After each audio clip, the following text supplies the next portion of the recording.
ગીત શાસ્ત્રનું પુસ્તક એનો પહેલો અધ્યાય આપણે વાંચવા જઈ રહ્યા છીએ. એની 1 થી 6 કલમ છે. પ્રભુના નામની સ્તુતિ થાવ. આ ઉત્તમોત્તમ દેવના વચનો માટે દેવ બાપનો માનીએ તેટલો આભાર ઓછો છે. જગતમાં દુઃખ છે, જગત સંકટોથી ભરાયેલું છે. યુદ્ધો, મહામારીઓ, મોંઘવારી, બેકારી, બળાત્કાર, ભૂકંપો, વૈશ્વિક સમસ્યાઓ બની ચૂકી છે. કઈ રીતે છૂટાય કોઈ જાણતું નથી, પણ છુટકારાનો માર્ગ યેશુ પાસે છે. તે છોડાવવા આવેલો, તે શાંતિ આપવા આવેલો, તે પાપ ક્ષમા કરવા આવેલો, તે ભૂખ્યાઓને અન્ન આપવા, તરસ્યાઓને પૃથ્વી પરનું ને જીવનનું જળ પાવા, રક્ત જેવા લાલ પાપોને હિમ જેવા શુભ્ર કરવા, અને અંધશ્રદ્ધાની ખાઈમાં, પાપની દલદલમાં ફસાયેલા મનુષ્યને હાથ પકડીને બહાર કાઢનાર, પોતાના લોહીથી નવડાવીને શુદ્ધ કરનાર, અને રખડતા અને ભટકતા પગલાઓને સ્થિર કરનાર સૈન્યનો દેવ યહોવા આજે પણ સિંહાસને છે. જો ભરપૂર જીવન, વિજયવંત જીવનની અપેક્ષા રાખો છો, ઉત્તમ અપેક્ષા છે. ઈશુ સાથે સમય ગાળો. કહો, પ્રભુ મને આશીષના ઉચ્ચ પગથિયે ચડાવો. આ નાના ભીડથી હું થાકી ગયો છું. આ રોજના ઘરના કજિયા કંકાસથી હું થાકી ચૂકી છું. આ રોજ પતિના શંકાશીલ સ્વભાવથી પ્રભુ હું પરેશાન થઈ ચૂકી છું. આ છોકરાઓ આટલું કહેતા માનતા નથી, કયામાં નથી પ્રભુ, અભ્યાસ કરતા નથી. પ્રભુ એમને તું જ દયા કરી શકે છે. પ્રભુ આ સમસ્યાને તારા ચરણે લાવી છું. દરેક સમસ્યાઓને પ્રભુના ચરણે લાવો અને દરેક સમસ્યામાંથી સમાધાન પામો. આજે બાઇબલ કહે છે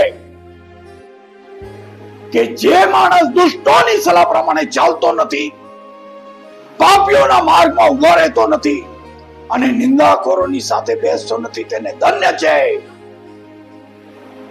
વાલાઓ, જીવનમાં તમામ નેગેટિવ બાબતો થી બચવા ચાહો છો તો દેવના નિયમ શાસ્ત્રનું પાલન કરવું જરૂરી છે. દુષ્ટો વિશે બાઇબલમાં લખ્યું છે, નીતિ વચનમાં, કે દુષ્ટો કોને ગણવા? તો દુષ્ટોની વ્યાખ્યા બાઇબલમાં લખી છે કે દુષ્ટો એટલે દેવને ભૂલનારા સગડા શેઓલમાં જશે. જે દેવને માનતો નથી, જે દેવના માર્ગે ચાલતો નથી, જે દેવના નીતિ નિયમ પાળતો નથી, એ બધા દુષ્ટોની જમાતમાં આવે છે. અને આવા દુષ્ટતાથી ભરેલા જગતમાં આપણે રહીએ છીએ. તો બાઇબલ કહે છે સુખી થવું છે તો સલાહ દુષ્ટોથી નહીં, ન્યાયોની લો. જે માણસ દુષ્ટોની સલાહ પ્રમાણે ચાલતો નથી, દુષ્ટોનું કેવું સાંભળશો નહીં વાલાઓ. જેમ હંમેશા સમજાવું છું, સારું ખરાબ, ઊંચું નીચું, કાળું ધોળું, તેમ ઈશ્વરના લોક, ઈશ્વરનો સ્વભાવ, ઈશ્વરનું શિક્ષણ આપનારી પ્રજા પણ આ જગત પર છે, જગતમાં છે. જ્યારે આપણે ઈશ્વર ચિંતા માર્ગે ચાલીએ છીએ ત્યારે દુઃખો સુખમાં બદલાય છે, મંદવાડ સાજાપણામાં ફેરવાય છે. આજે પ્રભુ સમૃદ્ધિ અને સુખાકારીના નીતિ નિયમ આપણને શીખવાડી રહ્યા છે કે જે દુષ્ટોની સલાહ પ્રમાણે ચાલતો નથી. આદમ અને હવાનું ઉદાહરણ હંમેશા આપું છું. કે આદમ અને હવા દેવ દ્વારા નિર્માણ કરવામાં આવેલા પૃથ્વી પરના પહેલા પતિ પત્ની હતા. દેવે એમને પોતાની પ્રતિકૃતિમાં નિર્માણ કર્યા. એક્ઝેક્ટ જેવો દેવ હતો તેવા જ તેમને બનાવવામાં આવ્યા. અને ઈશ્વર અને મનુષ્ય એક સાથે જીવતા હતા, ચાલતા હતા, બોલતા હતા. કેટલો સુંદર સમય હશે. રોજ ઠંડા પોરે આપણે બાઇબલમાં વાંચીએ, આદમ અને હવા યહોવા બાપની સાથે એદન બાગમાં સંગતિ માણતા હતા.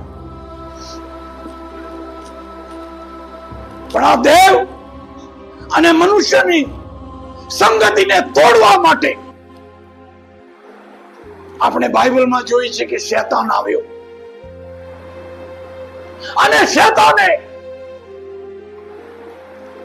એ પ્રથમ પુરુષ આદમને અને એની પાસળીમાંથી નિર્માણ થયેલી એની કમ્પેનિયન, એની સંગીની હવાને ભરમાવાનું, વાતો કરવાનું ચાલુ કર્યું. અને તેમને પૂછવા લાગ્યો કે એદન બાગમાં તો તમે રહો છો, શું પ્રભુએ તમને સગળા ફળ ખાવાની ના પાડી છે? એને કહ્યું કે ના, સગળા ફળ ખાવાની અમને છૂટ છે, પણ આ દેવ બાપે એટલું કહ્યું છે કે આ વાડીની વચ્ચે જે વૃક્ષ છે, જીવનનું વૃક્ષ જેને કહેવામાં આવે છે, એક જ વૃક્ષનું ફળ તમે ન ખાશો. જો તમે ખાશો, આદમ અને હવા યહોવા બાપની સાથે એદન બાગમાં સંગતિ માણતા હતા. પણ આ દેવ અને મનુષ્યની સંગતિને તોડવા માટે આપણે બાઇબલમાં જોઈએ છે કે શેતાન આવ્યો અને શેતાને એ પ્રથમ પુરુષ આદમને અને એની પાસળીમાંથી નિર્માણ થયેલી એની કમ્પેનિયન, એની સંગીની હવાને ભરમાવાનું, વાતો કરવાનું ચાલુ કર્યું. અને તેમને પૂછવા લાગ્યો કે એદન બાગમાં તો તમે રહો છો, શું પ્રભુએ તમને સગળા ફળ ખાવાની ના પાડી છે?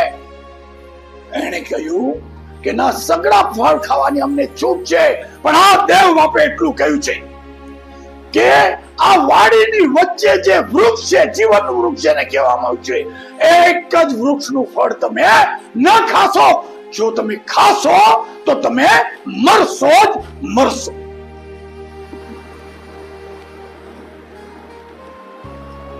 જુઓ, શેતાન ઈશ્વર નિર્મિત મનુષ્યની સાથે મનુષ્યનું પતન કરવા, મનુષ્યને ઈશ્વરના આશીષથી દૂર કરવા માટે પ્રપંચ રચી રહ્યો છે, વાતો કરી રહ્યો છે. અને દેવ બાપે આદમને હવાને નિર્માણ કર્યા પછી કહ્યું હતું કે ફળો ફૂલો પૃથ્વીને ભરપૂર કરો, પણ સાથે સાથે કહ્યું છું, જે દિવસે તમે પાપ કરશો તે દિવસે તમે મરશો જ મરશો. જીવનનો માર્ગ પણ શીખવાડ્યો હતો અને મરણ ન આવે એવું ચાહતા તો ચેતવણી અને રસ્તો પણ બતાવ્યો હતો. પણ દુષ્શેતાનની સલાહ આપણે બાઇબલમાં વાંચીએ છીએ કે તેઓએ માની જાતે ફળ તોડ્યું, ખાધું, પત્નીએ ખાધું, પતિને ખવડાવ્યું અને ખાતાની સાથે જ દેવની સમાન નિર્માણ કરવા આવેલો મનુષ્ય એક રૂપાના વસ્ત્રો, એક રૂપાનું જીવન, એક રૂપાનું આવરણ ગુમાવી ચૂક્યો. અને બાઇબલમાં પહેલી વાર વાંચીએ છીએ કે તેને નગ્નતાનો અનુભવ થયો. પ્રભુની કૃપા તેના પરથી જતી રહી અને તેને ખબર પડી કે હું તો નગ્ન છું. અને પોતાની લાજ ઢાંકવા માટે બે જણા ઝાડની પાછળ સંતાઈ ગયા. ક્યારે થયું વાલાઓ?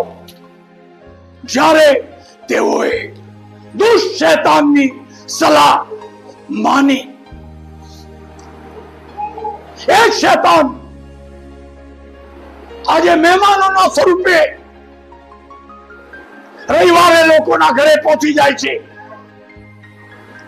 અને પછી કહે છે કે અમે આટલા દૂરથી તમને મળવા આવ્યા. એક રવિવાર દેવળમાં નહીં જાવ તો શું ફરક પડશે? ને આપણે કઈ વાત પણ કરી છે. અને પછી એક શેતાનના સ્વરૂપે મહેમાન શેતાન નથી વલાઓ, પણ રવિવારે જેના લીધે આપણો શાબાત ચૂકતો હોય, પ્રભુ સાથેની આપણી સહભાગીતા તોડવા માટે જે સક્ષમ હોય, તો એ વિચારોને આપણે શેતાની વિચારો કહી શકીએ. શેતાન ત્યારે સાપના સ્વરૂપે ભૂલાવવા માટે, લોભામણી લાલચો આપનાર સ્વરૂપે ત્યાં આવીને ઉભો રહ્યો. આવી રીતે ક્યારેક મહેમાનો આવે છે, ક્યારેક મિત્રો કહે છે કે દર રવિવારે તું તો દેવળમાં જાય છે, આ રવિવારે આપણી ક્રિકેટની મેચ છે, એક વાર રવિવાર નહીં જાય તો શું થશે યાર? હંમેશા તો જાય છે ને. અને આપણને લાગે છે કે અમારો મિત્ર કે છે ખરી વાત છે, સાહેબ તો બોલશે યાર, મહેશભાઈ નો ફોન આવે તો કઈ કહી દેશું. અને આપણે શાબાત છોડીને ક્રિકેટના મેદાન પર હારીને આવેલા વિશ્વાસીઓને હું જોઉં છું. ત્યારે કંપનીના મિત્રો કહે છે તું દેવળ તો હંમેશા જાય છે, અમને ખબર છે, શાબાત પાડે છે, પણ હવે તો આપણા ગ્રુપની પિકનિક છે અને નહીં આવે તો અમને ખરાબ લાગશે યાર. વિચાર કરીએ કે યાર મિત્રોને ખરાબ તો લાગે તો ના ચાલે યાર. દેવને ખરાબ લાગતું તો છ લાગે, એ ભલે ત્યાં બેઠો બેઠો ગોંડાની જેમ આપણી રાહ જુએ, પણ મિત્રોને ખરાબ ન લાગવું જોઈએ. અને આપણે શાબાથી પ્રભુનું ભજન કરવાનું છોડીને મિત્રોનું સાંભળીને જગતનો આનંદ લૂંટવા, ક્યારેક આબુ, ક્યારેક સાપુતારા, ક્યારેક સિમલા, કુલુ મનાલી નીકળી જઈએ છીએ. અને ત્યાં જઈને બસ ઊંધી વળે છે અને 6 જણાના ટોટિયા લટકતા થઈ જાય છે. ઓર્થોપેડિક હોસ્પિટલમાં 2 જણાના મૃત્યુ થાય છે અને શોકગ્રસ્ત અવસ્થામાં માણસ આવી પડે છે.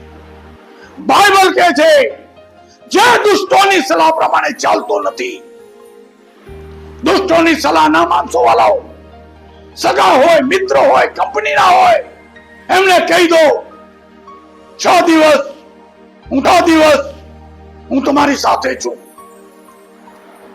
પણ શાબાત એ દેવનો છે અને બાઇબલમાં લખ્યું છે જે શાબાત પાડતો નથી તે શ્રાપિત છે.